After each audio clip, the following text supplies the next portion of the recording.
Aula de hoje, isomeria ótica. A isomeria ótica estuda a propriedade que algumas substâncias possuem em desviar o plano de vibração da luz polarizada para a esquerda ou para a direita. Vamos entender melhor o que seria isso. Bom, as substâncias que possuem tais propriedades são denominadas substâncias opticamente ativas. Existem dois tipos de isômeros óticos: os isômeros destrógeros, ou apenas D, e os isômeros levógeros, ou apenas L. Destrógero seria um isômero que desvia a luz polarizada para a direita, enquanto o levógero seriam substâncias que desviam o plano de vibração dessa luz polarizada para a esquerda. Como isso é analisado? Existe um equipamento chamado polarímetro. O polarímetro ele vai medir o ângulo de rotação do plano da polarização de uma substância oticamente ativa. Na verdade, esse ângulo vai te dizer se a tua amostra é oticamente ativa ou não e se for ativa, destrógera ou levógera. O que acontece? Aqui embaixo tem uma fonte de luz não polarizada, uma lâmpada. Essa luz não polarizada atravessa uma lente polarizadora, transformando essa luz não polarizada em luz polarizada. Essa luz polarizada, então, atravessa a amostra. Quando ela passa pela amostra, ela pode sofrer ou não um desvio. Existe uma lente analisadora que você regula logo aqui abaixo e você, como observador, vai analisar se é uma substância oticamente ativa ou não. Uma ilustração para melhor compreensão estaria aqui, ó. Fonte de luz. A luz é não polarizada, ela vibra em todos os planos possíveis. A lente polarizadora permite a passagem apenas da vibração eletromagnética em um único plano. Quando atravessa a amostra, nessa daqui no caso, ela está sofrendo um desvio para a direita. Você tem como medir esse grau, esse ângulo, pela lente analisadora, e você, como observador, é capaz de julgar se ela é destrógena ou levógena. Tal tipo de isomeria ocorre em moléculas assimétricas. Para a gente, seriam moléculas que possuem um carbono assimétrico. Já já vamos falar disso. Então, moléculas assimétricas são aquelas que não possuem um plano de simetria. Suas imagens especulares, ou seja, no espelho plano, não são sobreponíveis. Vamos ver um exemplo de uma estrutura simétrica. A letra A, no espelho plano, reflete a mesma letra A. São imagens sobreponíveis com o objeto, vejam bem.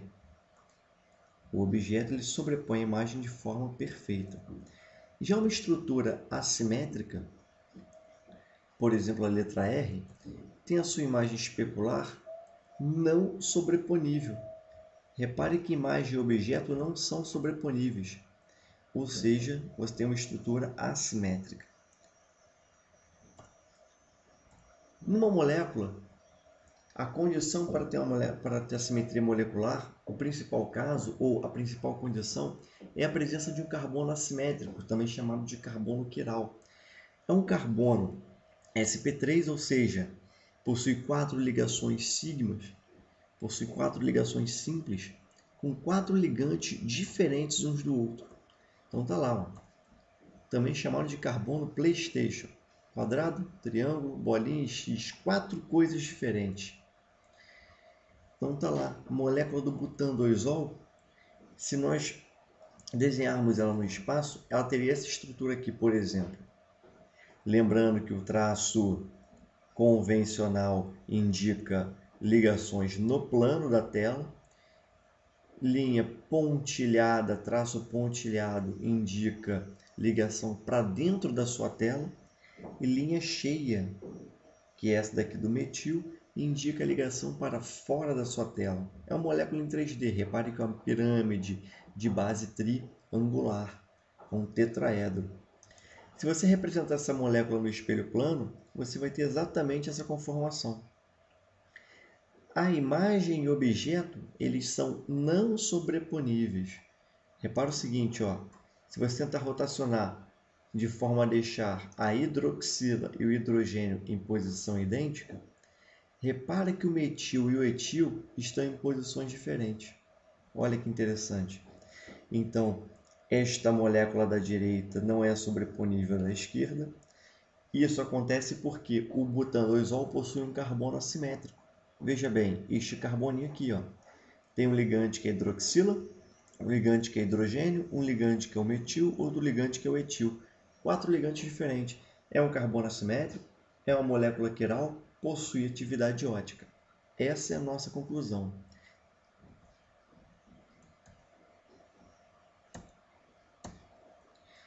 Um exemplo de questão de vestibular da UERJ em 2004. A noradrenalina é um hormônio cuja fórmula estrutural encontra-se representada a seguir. O número correspondente à seta que indica o átomo de carbono responsável pela atividade ótica desta molécula é. Ele quer, então, que você indique o carbono responsável pela atividade ótica. É um carbono assimétrico. Carbono assimétrico obrigatoriamente tem que ser sp3. Então você descarta qualquer carbono com ligação dupla ou tripla. Só poderia ser o 3 ou o 4. Se você observar o carbono 4, ele faz uma ligação com o grupo amino, uma ligação com esse grupo gigante e 2 ligações com hidrogênios que estão omitidos. Então, se tem 2 hidrogênios, não pode ser assimétrico.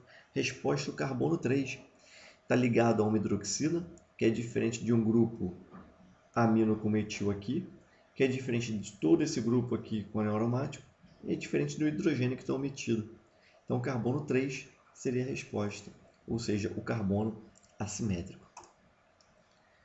Então, voltando lá no butanol, nós temos sua imagem especular, e a gente diz que esse conjunto imagem e objeto, elas são moléculas diferentes, veja bem, não é colocar molécula diferente para o espelho. Eu tenho 2 moléculas possíveis de butanol. Nós chamamos essas moléculas de enantiômeros, de enantiomorfos ou ainda de antípodas óticos. Ou seja, você vai ter um isômero D, destrógeno, e um isômero L. Nós, no ensino médio, não vamos aprender, nem seremos capazes de olhar uma molécula e falar: ah, esse isômero é o destrógeno ou aquele é o levógeno. Então, já estou colocando aqui quem é o D e quem é o L. Isso é um assunto que a gente vê no ensino técnico ou ainda no ensino superior. O importante é saber que imagens especulares não sobreponíveis são chamadas de enantiômeros, ou seja, isômeros ópticos são os enantiômeros, ou enantiomorfos, ou antípodas ópticos. Agora imagine que você tem duas misturas, dois isômeros, né, numa mesma concentração. Eu tenho 0,2 mol de isômero D, 0,2 mol de isômero L. Duas substâncias oticamente ativas. Quando misturamos estas substâncias de maneira equimolar, ou seja, em igual número de mol, o que acontece? Nós vamos ter o que chamamos de mistura racêmica. É uma mistura oticamente inativa. Então, veja bem, se a sua amostra for oticamente inativa, não quer dizer que você não tenha o carbono assimétrico. Você pode ter uma mistura racêmica. A mistura racêmica é uma mistura equimolar de isômeros D e L.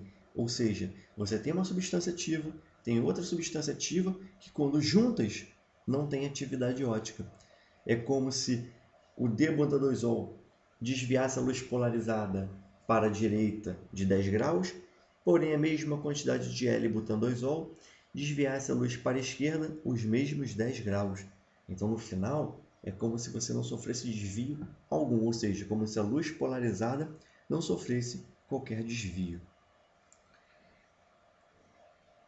Quando uma molécula possuir mais de um carbono assimétrico, nós podemos usar a fórmula de Van 't Hoff para predizer quantos isômeros oticamente ativos ou inativos possuem essa molécula. Por exemplo, o 2-amino-4-fenilpentanoico, esse ácido carboxílico, um aminoácido. Quantos isômeros oticamente ativos e inativos esta molécula possui? Bom, primeiro temos que achar os centroquirais, ou seja, os carbonos assimétricos diferentes. Temos um carbono onde está ligado o grupo amino. Temos outro carbono, onde está ligado o fenil e o metil. Temos 2 carbonos assimétricos e esses carbonos são diferentes, têm ligantes diferentes uns do outro. Bom, com 2 carbonos assimétricos, a fórmula de isômeros oticamente ativos daria 4. E a fórmula para isômeros oticamente inativos daria 2. Ou seja, eu tenho 4 isômeros oticamente ativos. A combinação D1 e D2, ou seja, D1 e D2, e a combinação L1 e L2. Ainda teria os isômeros oticamente inativos, né? Os D1, L1 e D2, L2, ou seja, as misturas racêmicas.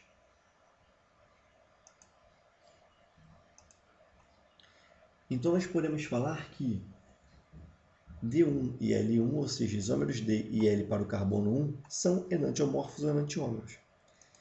D2 e L2 são enantiomorfos ou enantiômeros em relação ao carbono 2. Porém, se eu comparo D1 com D2, eles não são imagens especulares. Então, a gente diz que quando nós temos, nesse caso, chamamos esses isômeros de diastereoisômeros. Ou seja, são isômeros óticos, tem carbono assimétrico, é a mesma estrutura plana, porém, não são imagens especulares, ou seja, não são enantiomorfos, mas diastereoisômeros.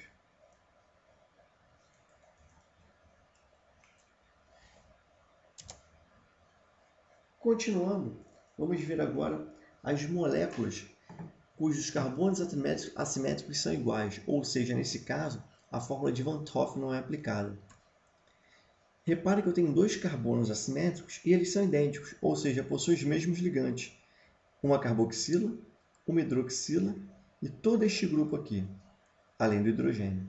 Este carboninho possui também uma hidroxila, uma carboxila, o mesmo grupo ligante e também o hidrogênio. Então são carbonos iguais. Abrindo na fórmula plana, está mais fácil de enxergar. Então, se os carbonos são iguais, D1 é igual a D2, ou seja, você só tem D. L1 é igual a L2, ou seja, você só tem L. Então, nós só temos dois isômeros oticamente ativos, D e L, e ainda apenas um racêmico. Mistura de D1, L1 ou D2, L2 seria a mesma coisa. Na realidade, esse isômero ele não seria chamado de racêmico. Você tem uma isomeria aí por compensação interna. A gente chama de isômero oticamente inativo, mas do tipo meso. O que é um isômero meso? Um composto meso ele ocorre quando a molécula possui dois carbonos assimétricos iguais e um dos carbonos possui a configuração D e o outro a configuração L. Nesse caso, não vai possuir atividade ótica, porque é como se um lado tendesse a gerar luz polarizada para a direita de 10 graus e o outro lado giraria luz para a esquerda de 10 graus. Então, no final, você não tem atividade ótica, não tem desvio, por uma compensação interna. Então, cuidado. Composto meso e mistura racêmica. Qual é a diferença? O composto meso é uma compensação interna ou intramolecular. A mistura racêmica é uma compensação externa ou intermolecular. Composto meso, uma só molécula tem dois centros quirais, onde um lado é D e outro é L, que são idênticos. Mistura racêmica são dois compostos diferentes, onde um é oticamente ativo destrógeno, outro é oticamente ativo levógeno. E você tem que ter uma mistura em igual número de mol para esses dois.